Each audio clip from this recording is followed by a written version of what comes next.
তাবাকুশি ছোট একটা পাহাড়ি গ্রাম, কিন্তু সৌন্দর্যের দিক থেকে এ যেন এক টুকরো স্বর্গ। হ্যালো, ওয়েলকাম টু শ্রীর মিনি ভ্লগ। রংভং নদীর তীরে কাটানো এই দুটো দিন সত্যিই আমাদের কাছে বিশেষ হয়ে থাকবে। সকালে ঘুম ভাঙতো নদীর জলের মিষ্টি শব্দে, আর চারপাশের সবুজে মোড়া পরিবেশ মনটাকে একটা অন্যরকম শান্তিতে ভরিয়ে দিত। রংভং নদীর তীরে বসে সময় কাটানো, ঠান্ডা হাওয়া উপভোগ করা, ওখানকার বৃষ্টি দেখা আর প্রকৃতির মাঝে নিজেকে হারিয়ে ফেলার অনুভূতিটা সত্যিই ভাষায় প্রকাশ করা যাবে না। আর যেটা না বললেই নয়, আমরা যে হোমস্টেতে ছিলাম সেখানকার মানুষের ব্যবহার, ওখানকার খাওয়া দাওয়া সব কিছু ভীষণ সুন্দর ছিল। ডিনার সারার পর আমরা দাদার সাথে তাবাকুশি নিয়ে প্রচুর গল্প করছিলাম। দ্বিতীয় দিন সকাল সকাল ব্রেকফাস্ট সেরে আমরা বেরিয়ে পড়েছিলাম গ্রামটাকে আরও একটু ঘুরে দেখতে। আমরা মনে হয় ঘন্টার পর ঘন্টা এই নদীর ধারে বসেই কাটিয়ে দিয়েছিলাম।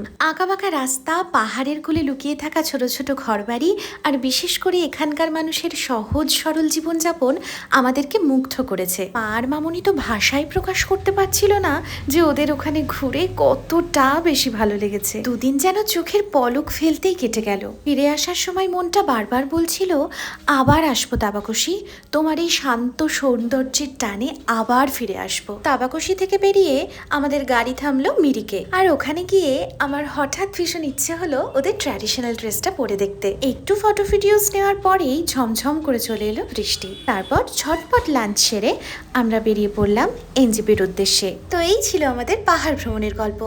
এখন তবে আসি, দেখা হচ্ছে আবার নেক্সট ভ্লগে। টাটা।